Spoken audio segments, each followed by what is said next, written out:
High mummy. Hello বেটা। Mummy কি করতাছ? এই তো রুগী চলে এসেছে। আরে এই ডক্টর এনেছো কেন? আরে পরীর অবস্থা তো ভালো না, তার জন্য ডক্টর এনেছি। আরে ম্যাডাম আপনি কোনো চিন্তা কইরেন না, ওরে একটা ইনজেকশন দিলেই ওর সব রোগ ভালো হয়ে যাবে।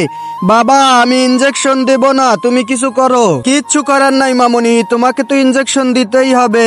এই না তোমাকে ইনজেকশনটা দিয়ে দিলাম পাপা।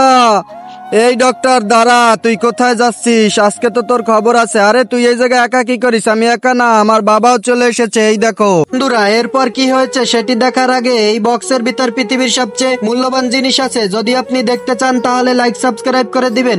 করে দিয়েছেন তো এই দেখেন, কমেন্টে আল্লাহ নামটি লিখে যাবেন। আরে আমার মেয়েকে ইনজেকশন দিবি? আজকে তো তোর খবর আছে। এই ওকে ধরে ফেলো তাড়াতাড়ি সবাই মিলে।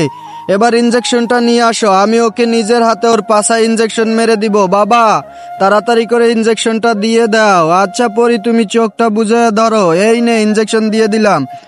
কি মজা, পাপা ডক্টরকে ইনজেকশন দিয়ে দিয়েছে।